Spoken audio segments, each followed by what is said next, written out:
साधु बाबा रख ले तक देखी वैसन बिसहरिया होला साधु होला कि जिया देवेला और रख लेवेला मरला के बाद जिया देला। हाँ, साधु हाँ। कहाँ के साधु हो जी? हई के होखे बहुत जगह हो ये तो साधु से भेंट करे के पड़ी के जौन मरला के बाद जिया देता, वो साधु के इंटरव्यू जरूरी बा। जौन मरल आदमी के जिया देता है कहीं घटना हो आस पास में केहू मर जाओ तो साधु को लगे चल जाई, दोबारा जन्म होई। मर जाई या फिर हम वापस आई वापस आ जाए मर जाए तो कैसे नहीं आए जरूर आई आदमी मर गए के बाद वापस आ जाए। हाँ तो सब कटी के लड़के आई सब कटी के कितना लोग के सांप काटा था तो कहाँ के वापस आता?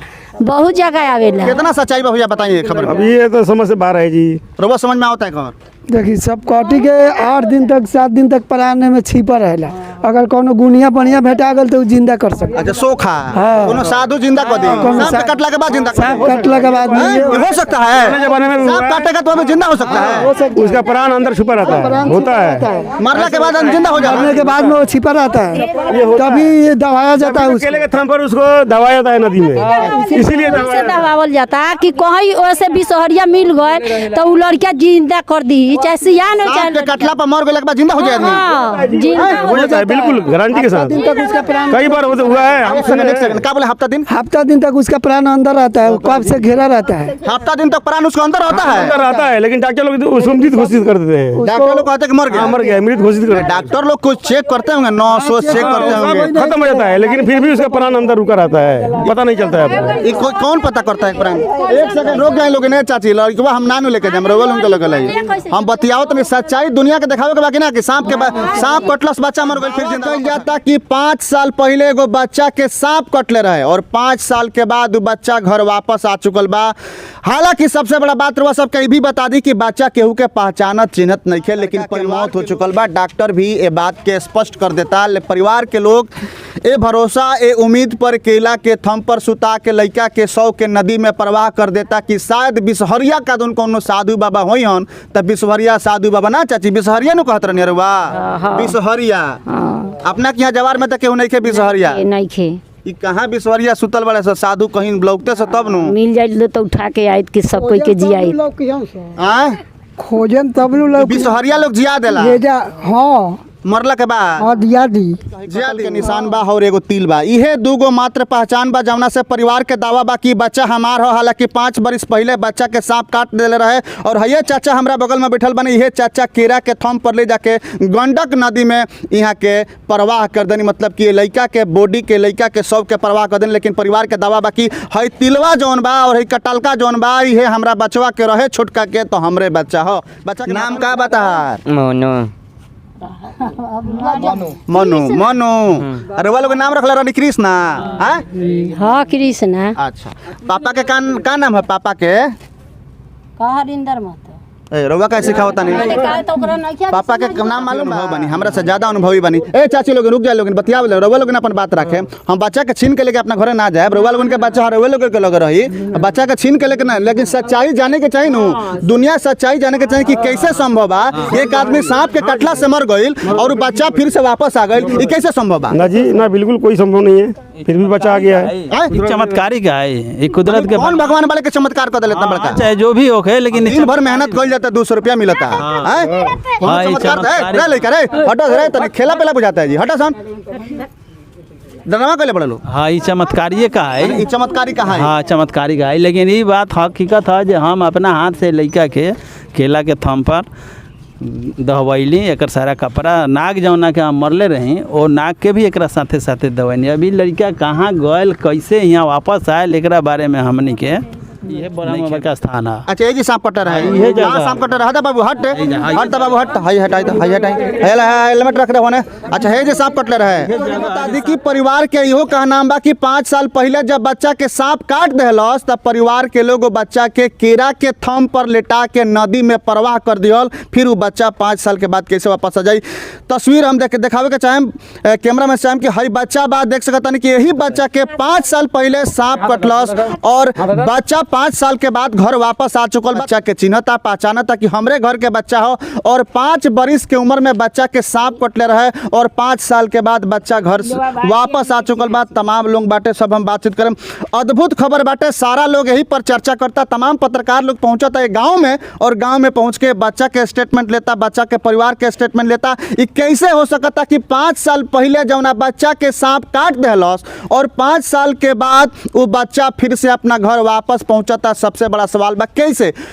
खबर तमाम मीडिया के लोग रिपोर्ट बनावे पहुंचता, लेकिन कैसे संभव बा कि 5 साल के बाद मृत बच्चा जौना के प्रवाह नदी में कर दिहल गई, केला के थम पर बांध के, कैसे संभव बा गंडक नदी में? अच्छा, ये कहाँ घर बाटे रहू? फिनारा कथी घर बा, नहीं घर बा, फिर ये घर बाटे। अच्छा, एगो बात बताई रहुआ कि जौना बच्चा मृत हो गई, जौन बच्चा मर गई, जौना बच्चा के केला के थम पर दहवा दिहल गई नदी में, वो बच्चा वापस कैसे आ जाए? सबसे बड़ा सवाल बा। कुदरत के दिन बा जी, कुदरत के दिन बा, कुदरत के दिन बा जो बच्चा आ गल। ये बच्चा देखे के चिन्हत नहीं है ना, ये बच्चा चिन्हत नहीं है, लेकिन घर परिवार चिन्हत है, गांव जवार जानता है। हाँ, ये लड़का हटिंग का। हाँ बोली। ये बच्चा के हम केरा के थम पर ले जा करके हम दहवैले रहे, जब ये बच्चा मर गए रहे तो मर गया रहा था। यही जैसे वो लड़का के सांप कटले रहे, ये बच्चा रहुआ के चिन्हता नहीं खे चिन्हत, कोई के चिन्हते नहीं के। रहुआ कैसे बच्चा केहू के चिन्हत है? 5 साल का रहे तो सही बात बा कि ना केहू के चिन्ही, उम्र ज्यादा हो गई बा, बात सही सुनत समझत नहीं नु। 6 साल के रहे तो एकरा के सांप कटलक, ये बड़ा बाबा का स्थान है। अच्छा, ये जी सांप कटर है, ये जगह। हां सांप कटर है बाबू, हट हट बाबू हट, हाई हटाई तो हाई हटाई,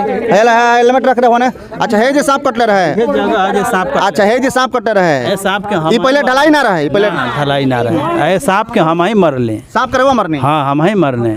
जे बोला तो बोलो। हाँ, ये सांप के हम ही मरने। आ इस लड़का के ये लोग ले गए हॉस्पिटल में, तो वहाँ के जौन डॉक्टर रहे वो कहलक जे हमरा बस के नहीं खे।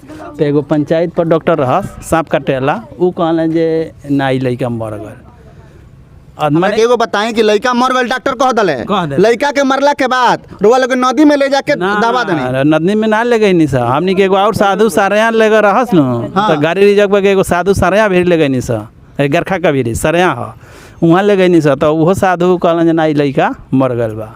फिर ओकरा बाद में भलुआ ले गई नहीं सर, भलुआ ले गए के बाद में फिर कहनी सर जब भक्ति ने एगो रही तांत्रिक, वो देख ली, वो कहली जे ना ई बच्चा मर गल बा। वो अपन झाड़ फूक कैली। ओकरा बाद का भइल? ओकरा बाद में गंडक ले गई से गंडक नदी में भलुआ, और वहाँ 5 गो केरा के थाम कटायल, करची कटायल, और ओकरा के घोंप करके नाव बनावल गल।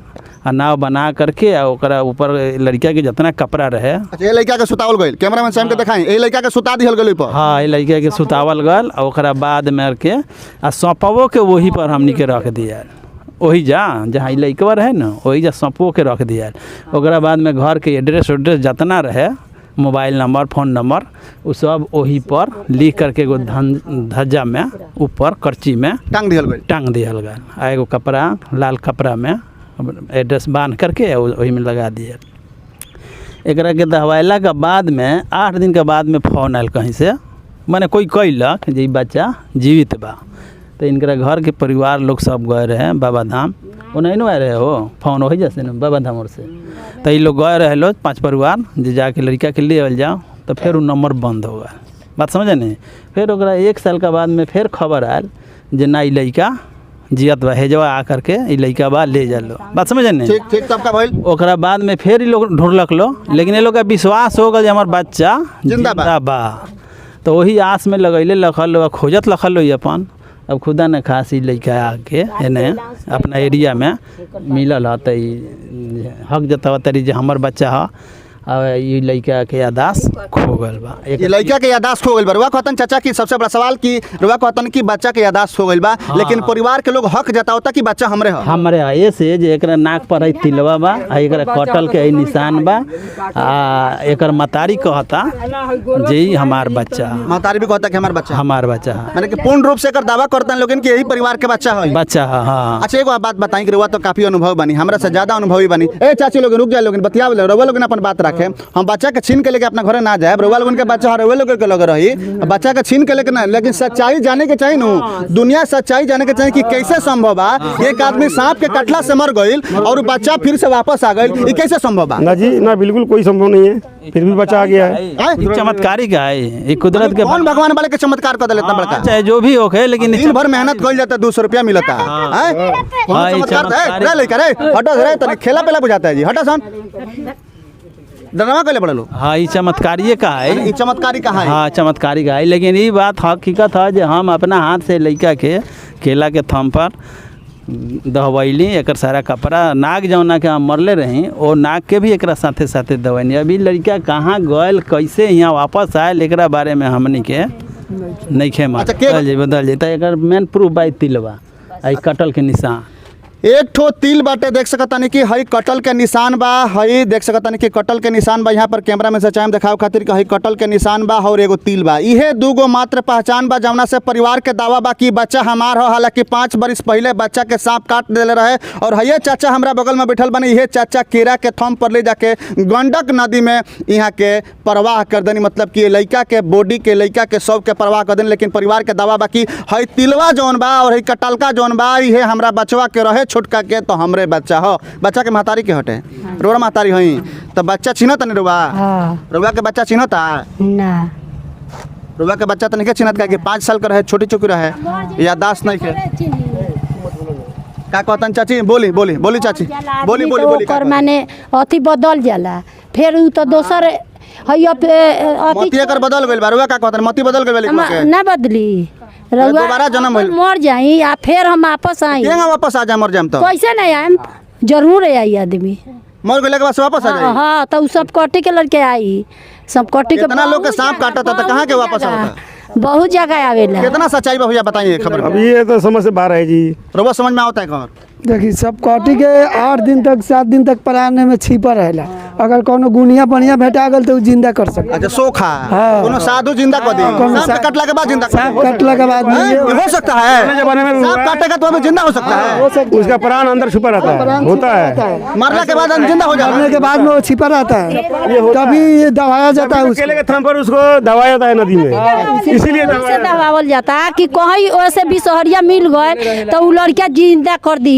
चाहे सियान हो सांप के कटला पर मर गए के बाद जिंदा हो जाएगा हाँ जिंदा हो जाता है बिल्कुल गारंटी के साथ दिन तक उसका प्राण कई बार हुआ है हम एक सेकंड क्या बोले हफ्ता दिन तक उसका प्राण अंदर रहता है कब से घेरा रहता है हफ्ता दिन तक प्राण उसके अंदर होता है अंदर रहता है लेकिन डॉक्टर लोग उसको मृत घोषित कर देते हैं डॉक्टर लोग कहते हैं कि मर गया मर गया मृत घोषित कर देते हैं। डॉक्टर लोग कुछ चेक करते होंगे 900 चेक करते होंगे खत्म हो जाता है लेकिन फिर भी उसका प्राण अंदर रुका रहता है पता नहीं चलता है ये कौन पता करता है प्राण एक सेकंड रुक जाए लोग नहीं चाची लड़की हम नानू लेके जाए रोवल उनके लगे लगे हम बतियाओ तो सच्चाई दुनिया के दिखावे के बाकी ना कि सांप कटलस बच्चा मर गई फिर जिंदा वापस आ गई जिंदा ये सदियों में कितने बार हुआ है जी सुनने में मिला है कितने बार हुआ है जब सुनने में मिला है आपके सामने है सुनने में क्या मिला? अब तो सामने देख रहे हैं जी सच्चाई देख रहे हैं अब तो बच्चा के चिन्हत नहीं है जी बच्चा पहचाना तो नहीं है भैया बच्चा बा देख सकता नहीं कि बाबू वालिंकर का नाम बाटे का नाम रखाई रहे कृष्णा कृष्णा बाड़े देख सकता नहीं कि 5 बरिस के बाद घर वापसी भइल बा परिवार के दावा बा कि सांप काट देले रहे ओकरा बाद से हमनी के नदी में ले जाके परवाह कर देने सर के बाबू के बाबा के का कहनी माने लड़का बा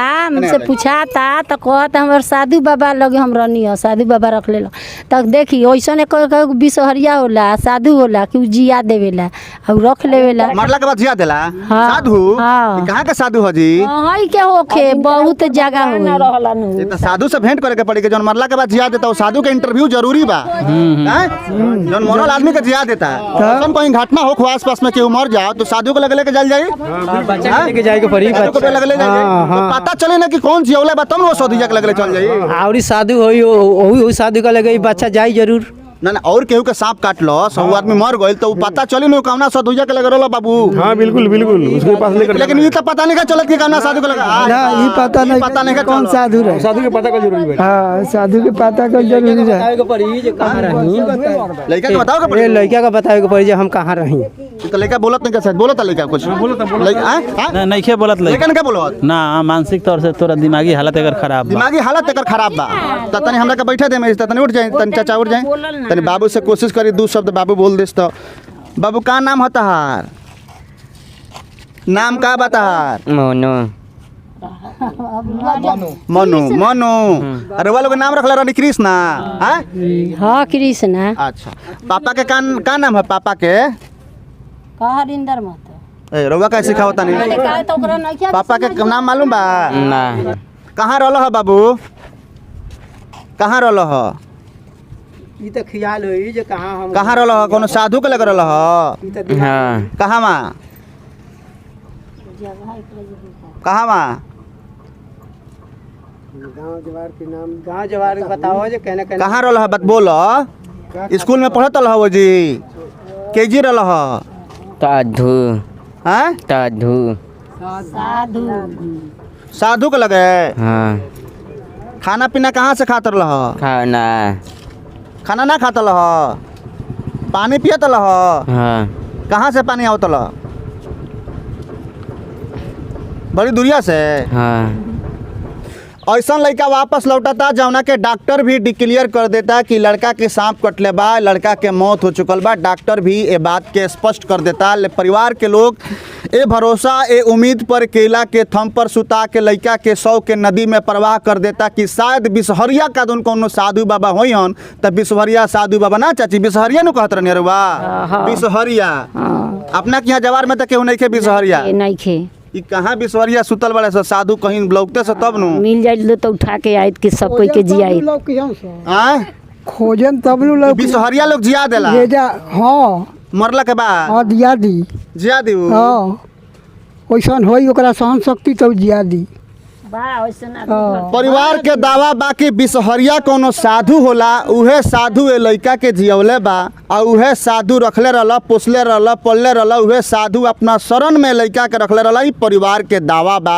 लेकिन जब सांप कटले रहे तो डॉक्टर के दावा रहे कि लड़का मर चुकल बा लड़का में सांस नहीं के लड़का के सारा नस बैठ गइल बा सांप के जहर के चलते लेकिन बच्चा फिर से वापस लौटल बा कहीं ना कहीं ये परिवार के गांव के लोग के कहनाम बा कि बहुत बड़ा चमत्कार बा भोले बाबा के कृपा बा और जौना ब्रह्म बाबा के स्थान पर बच्चा के सांप कटले रहे वो ब्रह्म बाबा के कृपा बा गांव के लोग कहता लेकिन कहीं ना कहीं एक प्रकार से इहो कहल जाओ कि कहीं ना कहीं ये अंधभक्ति बा कि अंधविश्वास बा कि कहनाम बा कि बच्चा 5 साल के बाद मृत बच्चा घर वापस लौट गई एकरा के का कहल जाई हम तमाम व्यूअर्स तमाम देश के जनता तमाम बिहार के जनता से अपील करे कि रुआ सब कमेंट करी और कमेंट करके बताएं कि एकरा के का कहल जाए जौना बच्चा के 5 साल पहले सांप काट दिल रहे वो बच्चा 5 साल के बाद घर वापस लौटता और गांव के लोग कहता कि बिसहरिया बाबा एकरा के जियवले बाड़े बिसहरिया बाबा के लगे रहल जौना लड़का के लाश के 100 के गंगा नदी में गंडक नदी में प्रवाह कर दियल गई वो बच्चा वापस लौटल बा गांव के लोग का क्या नाम बा कि बिसहरिया बाबा एगो रहन उहे बच्चा के जीवित कैले बाड़े कमेंट करके बताएं ये वीडियो के ज़्यादा से ज़्यादा लोग तक पहुँचाई ताकि लोग के जानकारी होके कि भाई का हो ये अंधविश्वास कहल जाए कि सच्चाई कहल जाए कि विश्वास कहल जाए ये कोनो ठिकाना एकर नहीं है लेकिन खबर पर बना रही नसिया एक बार कैमरामैन से चाहे कि जूम करके दिखाई कि देख सकता कि थोड़ा सा चमड़ा उधड़ल बा लेकिन परिवार के लोग कहता कि यही जी सांपुआ कटले रहे यही जी सांपुआ कटले रहे यही जी सांपुआ कटले रहे कोगो दांत दूगो दांत उखड़ल रहे देखी सांप के दूगो दांत उखड़ल बा हमरा नहीं के बुझा चाची कोगो दांत उखड़ल बा हम तो है क्या है देखी एगो है दूगो देखी अच्छा अब रउए देख के बताएं मी ऐसे अंगुरी घुसैले बा नु लइका हाँ। तबे हे में सांप कटले बा अच्छा चले इससे वापस आ गए डॉक्टर साहब बानी ग्रामीण डॉक्टर साहब यहाँ से हम बातचीत करम डॉक्टर साहब का नाम बटे रहो जी हमारा नाम डॉक्टर DN गुप्ता पड़े डॉक्टर DN गुप्ता अच्छा तो एकरा के कहल बहुत मुश्किल बा लेकिन अगर ऐसा का बा तो कुछ गॉड गिफ्ट बा भगवान के कुछ देन हुई ठीक ना ई चमत्कार कहल जाई रुआ एकरा का चमत्कार मानता नहीं हाँ चमत्कार रउरा सिस्टम जौना सिस्टम से रुआ प्रैक्टिस करते नहीं वो सिस्टम में ऐसन बा लॉबी अभी तक हमने के प्रैक्टिकल रूप से देखले नहीं की तो एकर कहल मुश्किल बा ऐसा का बहुत पहले हमने के पढ़ाई में पढ़ले बनी कि हाँ ऐसा का पढ़ाई में कहाँ पढ़ल गइल भाई पढ़ाई में कहाँ लिखल भाई साइंस मानत है एकरा के साइंस माने चाहे मत माने मेडिकल में पहले ऐसा का होत रहे कि बच्चा के प्रवाह कैला के बाद में केला के पत्ता पर वो जीवित हो जात रहे ओकर विष जौन बा ऑटोमेटिकली जौन बा केला के पत्ता पर वो पानी में प्रवाह कैला के बाद से डाउन होखे लगे पानी में तो डेड बॉडी सड़ जाई पानी में डेड बॉडी सड़ जाई लेकिन जौन विष बा ओकर समय से निकल जाई तो जीवित भी हो सकता ठीक ना तो बच्चा के चिन्हत नहीं है बच्चा चिन्हत नहीं के अनकॉन्शियस बा अभी का एकरा को हमरा बुझाता कि मानसिक बीमारी भी भाई बच्चा के हो सकता मानसिक बीमारी, चूँकि पॉइजनिंग ऐसा चीज़ है, पॉइजन चाहे विष, वो पूरा बॉडी के डैमेज कर देवला, पूरा सेल के डैमेज कर देवला। एक वजह से ओकर यादाश्त जौन बा उ खो चुकल बा। माने रउआ माने तनी कि चमत्कार भइल बा? हाँ जी, चमत्कारी मानी एकरा के। श्योर बानी रउआ? जी जी। ई बच्चा उहे ह ना, ई बच्चा तो कहल मुश्किल बा, चूँकि ये गाँव के हम हई ना, तो हम ई तो नहीं कह सकत कि बच्चा हुए हो, चूँकि उस समय एकरा के चमत्कार कैसे कहम डॉक्टर साहब रउआ? अगर ऐसा का होई माने कोनो बच्चा के सांप काटी, रउआ पास में लेके आए हो बच्चा के, तो रउआ अगर ओकरा के डेथ घोषित कर देतानी कि लड़का डेथ बा, सदर अस्पताल के जे सीएस बड़े सिविल सर्जन अगर उहो डेथ घोषित कर देता रहे, अगर बच्चा फिर से 5 साल के बाद जीवित हो जाता तो एकरा के रउआ चमत्कार कहे? देखी भगवान के सब वो लड़का है, ये बात के का प्रमाण बा? ई तो हम नहीं मान, ये पेरेंट्स के ही बच्चा है, बात के का प्रमाण बा? ओकर कोनो प्रमाण नहीं के, उ तो उहे लोग बताए कि कौन प्रमाण बा जेकर बच्चा हां। कहता लोग कि मासा बा, है मासा बा नाक पर, और है जी कटल बा, कहता लोग इहे प्रमाण बा एगो। जी जी, तो मासा आ कटल तो और लोग के हो सकता, और लोग के भी हो सकता मासा। लेकिन एगो बच्चा के पहचाने खातिर ओकर माई जौन होली उ कहीं से भी अपने बच्चा के पहचान ली, कोनो स्थिति में, चाहे वो कितनों दिन के बाद आवे, ठीक नू। लेकिन जहाँ तक जीवित मृत्यु के बाद बा, सबसे बड़ा गॉड गिफ्ट होला, भगवान के मर्जी के सामने केहू के मर्जी ना। भगवान के मर्जी होई तो मरल आदमी जी जाई। जी बिल्कुल, जेकर डेथ घोषित हो गइल बा। जी ना, ई कैसे कहल जाओ? अगर भगवान के ऊपर अगर दया दृष्टि हुई तो आदमी जिंदा होला। आखिर गॉड मरला के बाद आदमी जिंदा हो जाला, हो सकता, ई कन्फर्मेशन नहीं बतावल जात, ठीक नू। चल बंद करी एकरा के अब।